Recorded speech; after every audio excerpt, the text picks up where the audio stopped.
Hello बच्चों, तो आप लोग कैसे हैं? उम्मीद करते हैं आप अच्छे होंगे और अच्छे से मन लगाकर स्टडी कर रहे होंगे।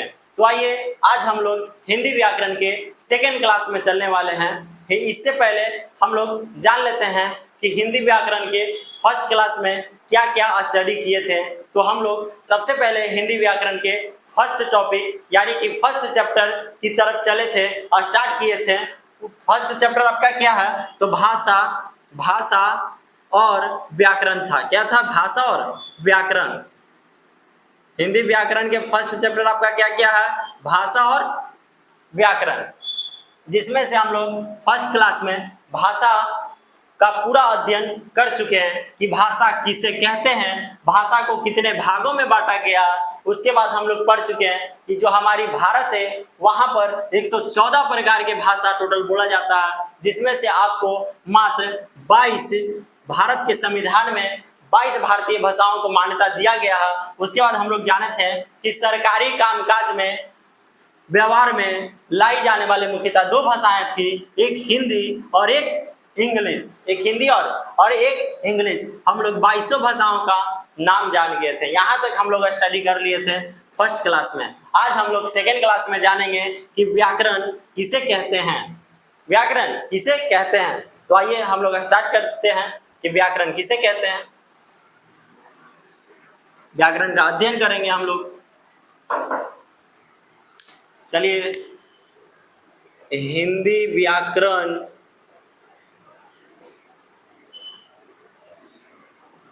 या मान लीजिए आप लोग को यहाँ से नहीं दिख रहा हो तो और हम लोग नीचे कर देते हैं, क्योंकि आपका बोर्ड है जो छोटा है। हिंदी व्याकरण के सेकेंड क्लास होने वाला है और हिंदी व्याकरण के सेकेंड क्लास में हम लोग क्या जानेंगे? व्याकरण के बारे में अध्ययन करेंगे। किसके बारे में? व्याकरण के बारे में। व्याकरण के बारे में स्टडी करेंगे, व्याकरण के बारे में जानेंगे कि व्याकरण आपका क्या है। तो सबसे पहले आप लोग समझिएगा कि व्याकरण क्या है। तो व्याकरण आपका विद्या है। क्या है? विद्या या शास्त्र है। विद्या या शास्त्र है। तो हम लोग कहेंगे कि व्याकरण वह विद्या है या उस शास्त्र को कहते हैं जिसके द्वारा यानी कि किसके द्वारा? व्याकरण के द्वारा। फिर से, व्याकरण क्या है? तो विद्या है, शास्त्र है, यानी कि व्याकरण वह विद्या है उस शास्त्र को कहते हैं जिसके द्वारा यानी कि व्याकरण के द्वारा किसी भाषा का 22 भाषा हम लोग देखे थे, 22 भाषा के बारे में जाने थे। तो वही में से किसी भाषा का शुद्ध रूप बोलना, लिखना, पढ़ना आता हो या समझते हैं उसी को क्या कहते हैं? व्याकरण कहते हैं। एकदम सिंपल वर्ड में समझिएगा। व्याकरण आपका क्या है? तो विद्या है और क्या? शास्त्र है। व्याकरण क्या? विद्या है, शास्त्र है। तो हम लोग बोलेंगे कि व्याकरण वह विद्या है, व्याकरण उस शास्त्र को कहते हैं जिसके द्वारा यानी कि व्याकरण के द्वारा किसी भाषा का शुद्ध रूप बोलना, लिखना, पढ़ना आता हो या समझते हैं उसी को व्याकरण कहते हैं। दूसरे शब्द में भी हम लोग जान जाएंगे रे बचवा। दूसरे शब्दों में भी आपका यही बोलेंगे कि व्याकरण क्या है जी? विद्या है और क्या? शास्त्र है। क्या क्या? विद्या और शास्त्र है। व्याकरण वह विद्या या उस शास्त्र को कहते हैं जिसके द्वारा यानी कि व्याकरण के द्वारा जिसमें किसी भाषा का शुद्ध रूप ज्ञान कराने वाले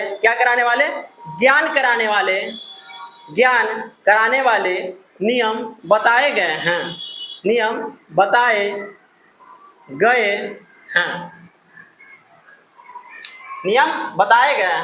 उसी को क्या कहते हैं? व्याकरण कहते हैं। एग्जाम्पल आप लोग देख लीजिए। आप लोग मान लीजिए हम लोग लिख लिए हैं सीता पेड़ पर चढ़ता है। बताइए क्या ये सही सेंटेंस है? तो बिल्कुल नहीं है, गलत है। क्यों? क्योंकि सीता यानी कि हम लोग का स्त्रीलिंग का बोध हो रहा, और जब जहां पर हम लोग का स्त्रीलिंग बोध होगा वहां पर क्या करेंगे? सीता पेड़ पर चढ़ता है, गलत है। सीता पेड़ पर क्या होगा? चढ़ती है, ये क्या हो गया? सही। तो किसके कारण? स्त्रीलिंग के कारण। ये केसेस में आता है आपका पुल्लिंग स्त्रीलिंग व्याकरण में, व्याकरण में पढ़ना। तो जब तक हम लोग व्याकरण का अध्ययन नहीं किए, व्याकरण के द्वारा इसको क्या कर पाए हम लोग? सही वाक्य में कर पाए, ठीक है, सही वाक्य इसको कर पाए। तो हम लोग जानेंगे कि व्याकरण वह विद्या है, वह शास्त्र है जिसके द्वारा किसी भाषा का शुद्ध रूप बोलना, लिखना, पढ़ना आता हो या समझते हैं, उसी को क्या कहते हैं? व्याकरण कहते हैं। दूसरे शब्द में भी हम लोग जान गए कि विद्या है या उस शास्त्र को कहते हैं जिसमें किसी भाषा के शुद्ध रूप का ज्ञान कराने वाले नियम बताए गए हैं, ठीक है। तो आइए हम लोग लिख लेते हैं कि व्याकरण क्या है, व्याकरण किसे कहते हैं। चलिए, आप लोग, आई होप आप लोग समझ गए होंगे। तो आप लोग समझ गए होंगे तो आप लोग लाइक एंड सब्सक्राइब जरूर करें। चलिए हम लोग लिख लेते हैं। सबसे पहले हम लोग लिखेंगे व्याकरण किसे कहते हैं।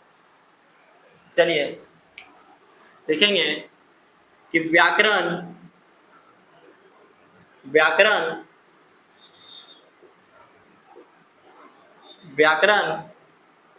वह विद्या है, व्याकरण वह विद्या है जिसके द्वारा हम किसी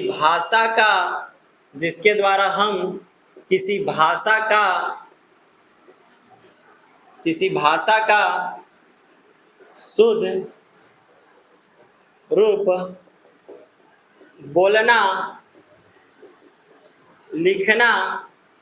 शुद्ध रूप बोलना, लिखना एवं पढ़ना जानते हैं,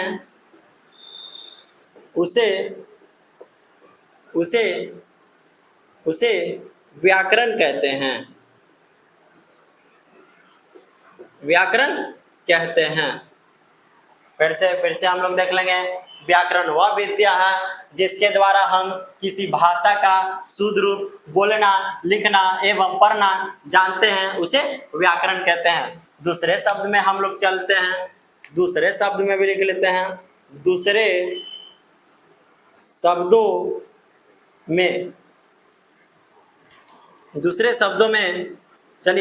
शब्दों में भी हम लिख लें कि व्याकरण वह विद्या है या उस शास्त्र को कहते हैं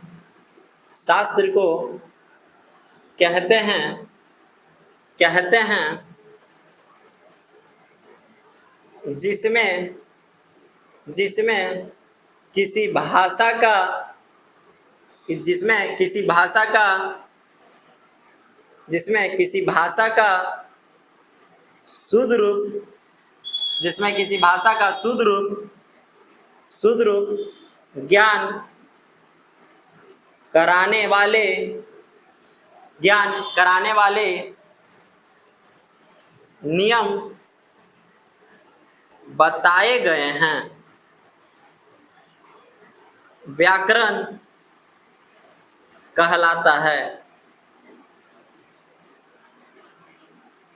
व्याकरण कहलाता है। फिर से हम लोग एक बार देख लेते हैं व्याकरण क्या है। तो व्याकरण विद्या है, व्याकरण शास्त्र है। तो हम लोग बोलेंगे कि व्याकरण वह विद्या है जिसके द्वारा, यानी कि व्याकरण के द्वारा हम किसी भाषा का शुद्ध रूप बोलना, लिखना एवं पढ़ना जानते हैं, उसे व्याकरण कहते हैं। दूसरे शब्दों में व्याकरण उस शास्त्र को कहते हैं जिसमें किसी भाषा का शुद्ध रूप ज्ञान कराने वाले नियम बताए गए हैं, व्याकरण कहलाता है। आइए हम लोग इसका एग्जाम्पल लिख लेते हैं। स्क्रीनशॉट लेते जाइएगा, आप लोग वीडियो को रोककर स्क्रीनशॉट लेते जाइएगा क्योंकि बोर्ड हमारी क्या छोटा है। हम लोग अभी क्लास वाले पर नहीं ले रहे हैं, क्लास वाले बोर्ड पर। तो आइए हम लोग एग्जाम्पल देख लेते हैं। पहला सीता पेड़ पर चढ़ती है, चढ़ता है। बताइए गलत है कि सही है? तो आपका गलत है। सही क्या होगा? सीता सीता पेड़ पर चढ़ती है। एक और एग्जाम्पल हम लोग ले लेते हैं। हम सब जाएगा। बताइए सही है? तो गलत है, गलत है। हम सब क्या करेंगे? जाएंगे। क्योंकि आपको यहाँ बहुत सारा कारक में मिल रहा है, कारक में यानी कि बहुत सारा का प्रयोग हो रहा है, राइट। हम सब यानी कि बहुत सारा, जाएगा थोड़े होगा, क्या होगा? जाएंगे। ये आपका सही सेंटेंस हो गया। तो चलिए आइए हम लोग आगे इससे बढ़ते हैं, इससे आगे हम लोग अध्ययन करते हैं।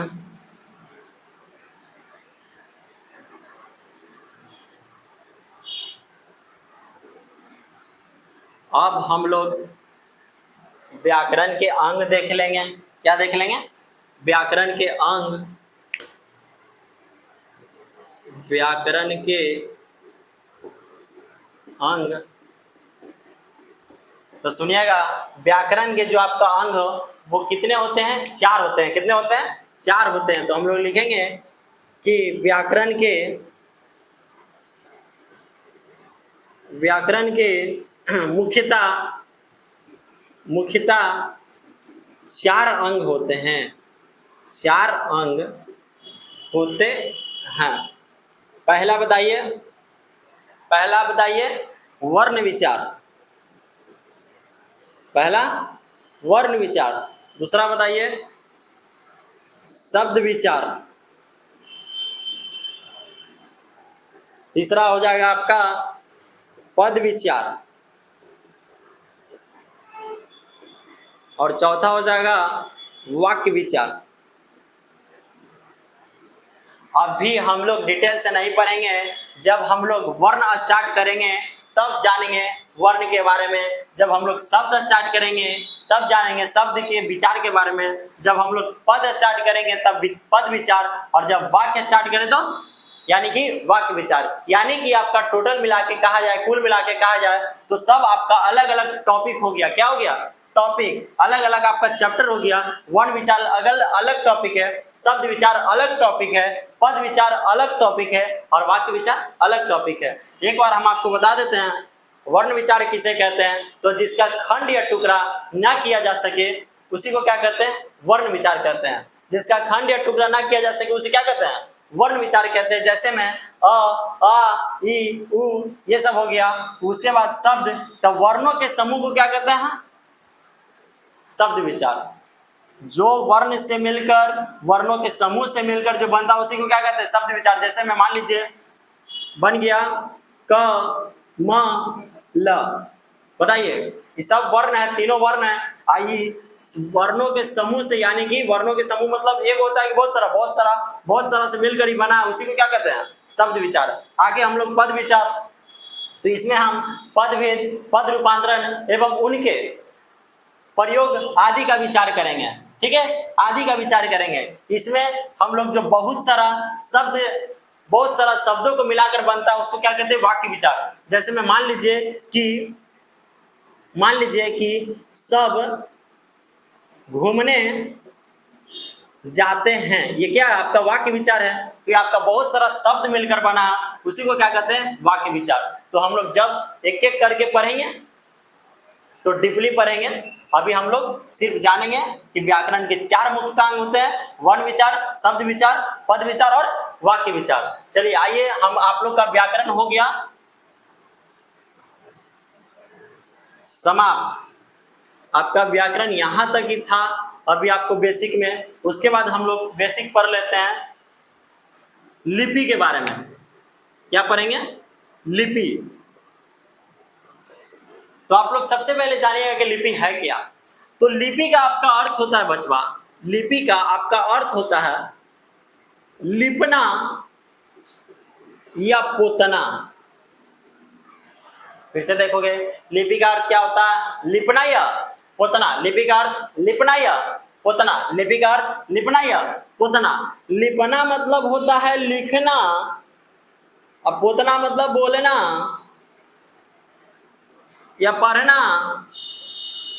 ठीक है, तो हम लोग बोलेंगे कि जब अपने भाव को, अंदर से भाव को यानी कि विचारों को, अपने भावों को या विचारों को, अपने भावों को या विचारों को लिपना अर्थात लिखना ही, लिपना अर्थात लिखना ही क्या कहलाता है? लिपि कहलाता है।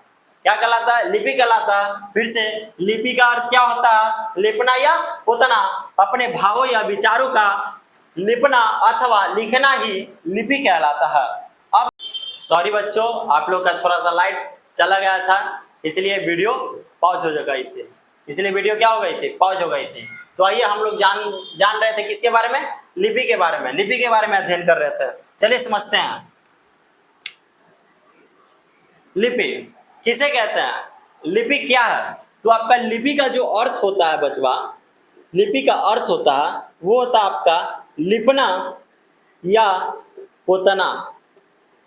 लिपना मतलब होता है लिखना और पोतना मतलब होता है आपको बोलना या पढ़ना।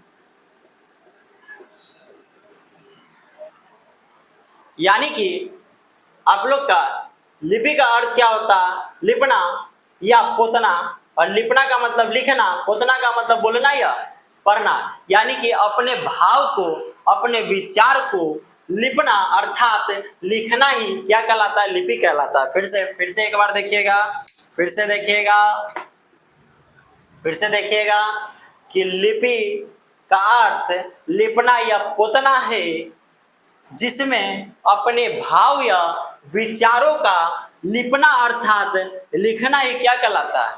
लिपि कहलाता है। तो आइए हम लोग समझ गए कि लिपि क्या है। फिर से एक बार देख लीजिए, लिपि का अर्थ क्या होता है? लिपना या पोतना। लिपना मतलब लिखना, पोतना मतलब बोलना या पढ़ना। तो हम लोग समझ गए हैं कि अपने भाव को, अपने विचारों को लिपना अर्थात लिखना ही लिपि कहलाता है, लिपि कहते हैं।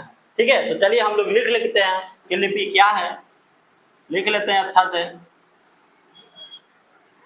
समझ गए ना? फिर से सब बता दीजिए कमेंट्स में कि लिपि का अर्थ क्या होता है? लिपना या पोतना। लिपना का मतलब क्या होता है? लिखना। पोतना का मतलब बोलना या पढ़ना।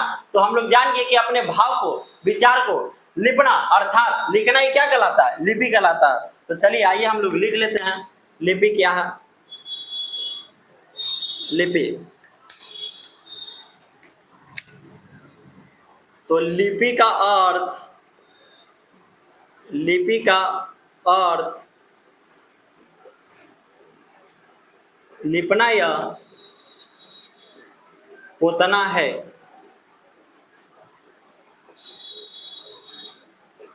जिसमें अपने भाव या विचारों का, जिसमें अपने भाव या विचारों का लिपना अर्थात लिखना ही लिपि कहलाता है। क्या कहलाता है? लिपि कहलाता है। हम लोग लिपि जान के क्या है, तो अर्थ इसका क्या होता है? लिपना या पोतना, जिसमें अपने भाव या विचारों का लिपना अर्थात लिखना ही क्या कहलाता है? लिपि कहलाता है। इसका अर्थ ही होता है लिपना, इसलिए हम लोग बोले कि लिपना अर्थात लिखना ही क्या कहलाता है? लिपि। आइए हम लोग जानते हैं हिंदी और संस्कृत भाषा के लिपि क्या है? कौन बता सकता है? तो देवनागरी है। क्या है? देवनागरी। आगे हम लोग जानेंगे कि अंग्रेजी भाषा के लिपि आपका रोमन है, जो आप लोग ऐसे लिखते हैं 3, 4, 5 इस प्रकार से। ये हो गया आपका 10, ये हो गया 9, है ना? ये क्या आपका रोमन है। ये किसका है? किसका लिपि है? तो आपका अंग्रेजी का। किसका है? अंग्रेजी का। चलिए आगे हम लोग देख लेते हैं कि जो पंजाबी भाषा है, पंजाबी भाषा के लिपि क्या है सर जी? क्या है बचवा? तो बताइएगा। आपका हो गया गुरुमुखी। क्या होता है? गुरुमुखी। क्या होता है? गुरुमुखी। और हम लोग देख लेते हैं, और देख लेते हैं।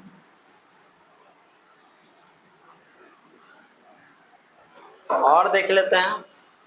चलिए बताइए, उर्दू भाषा के लिपि क्या है? ये आपका ऑब्जेक्टिव क्वेश्चन में आ सकता है। उर्दू भाषा की लिपि फारसी। ये 4 गो से बाहर नहीं आएगा। हिंदी और संस्कृत भाषा की लिपि क्या है? देवनागरी। अंग्रेजी भाषा की लिपि रोमन। पंजाबी भाषा की लिपि गुरुमुखी। चलिए, उर्दू भाषा की लिपि क्या होता है? फारसी होता है। क्या होता है? फारसी। क्या होता है? फारसी। आगे हम लोग जानेंगे, आगे हम लोग जानेंगे। वीडियो को पॉज करके आप लोग स्क्रीनशॉट ले लीजिएगा, ठीक है। चलिए, अभी हम लोग जाने कि जो हमारा हिंदी था उसका आप लोग का लिपि भाषा क्या है? हिंदी भाषा की लिपि क्या है? तो देवनागरी है। तो हम लोग जानेंगे कि हिंदी में लिपि चिन्ह देवनागरी के वर्गों में 11 स्वर और आपका 41 व्यंजन है। फिर से, जो हमारा आपका हिंदी भाषा है उसका लिपि क्या था? देवनागरी था। तो उसी के वर्गों में आपका क्या है? 11 स्वर और 41 व्यंजन। देवनागरी क्या? तो वर्ण है।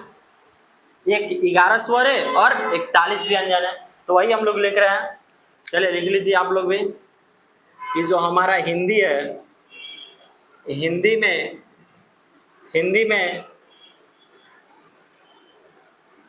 लिपि चिन्ह देवनागरी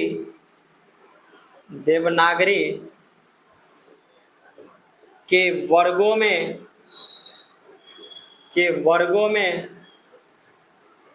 में हिंदी में लिपि चिन्ह देवनागरी, अभी हम लोग पढ़े, हिंदी में लिपि चिन्ह देवनागरी के वर्गों में 11 स्वर और 41 व्यंजन है।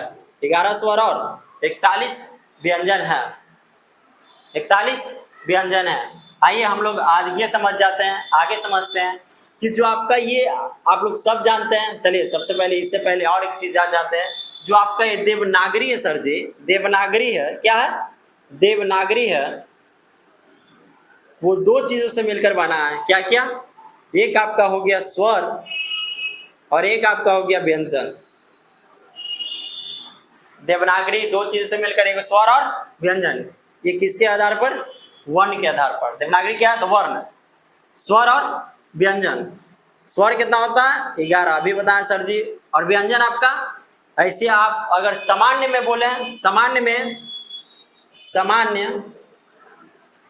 सामान्य व्यंजन तो आपका 33 होता है। लेकिन संयुक्त में बोले, क्या में? संयुक्त में तो आपका कितना होता है? 41। अगर आप इसमें अनुस्वार और विसर्ग जोड़ दिया तो 2 और बढ़ जाएगा। ठीक है, यहां तक आप लोग को समझ में आ गया। चलिए आगे देख लेते हैं, हम लोग आगे देख लेते हैं।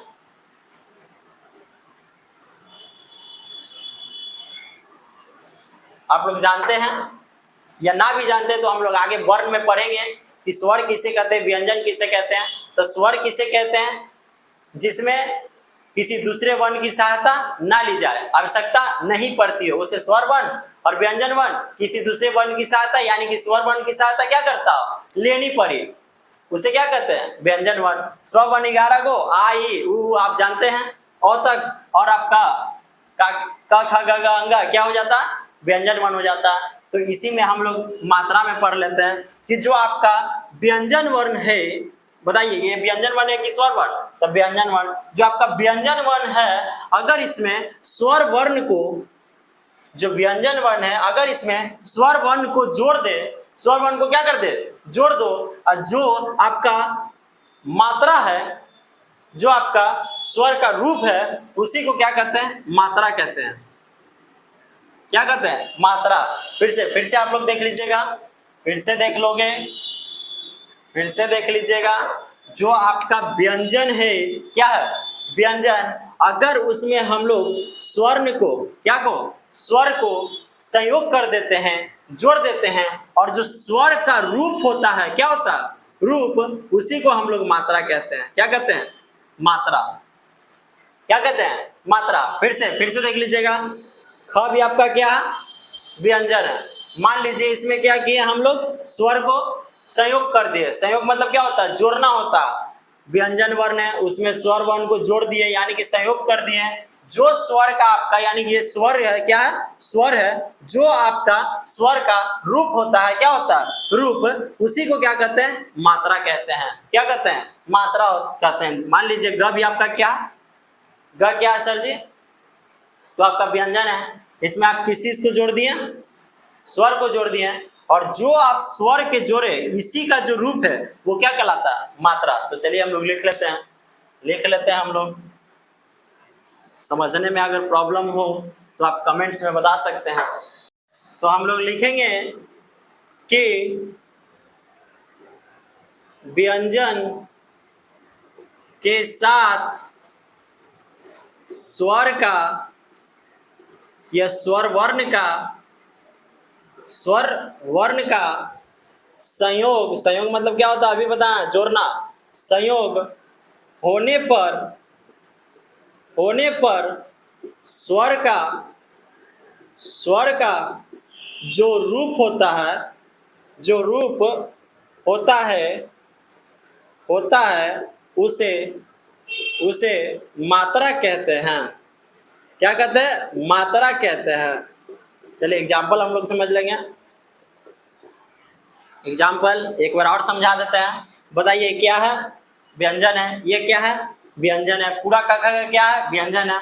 तो बताइए, जब हम व्यंजन में किसको जोड़ दें? स्वर को जोड़ दिए हैं। और जो स्वर का रूप होता है उसी को मात्रा कहते हैं। देखिए स्वर का ये रूप है, उसी को मात्रा कहते हैं। चलिए हम लोग दे देते हैं एग्जाम्पल। अ, आ, ई, उ, री, ए, ओ, औ। चलिए इसका मात्रा दे दीजिए आप लोग।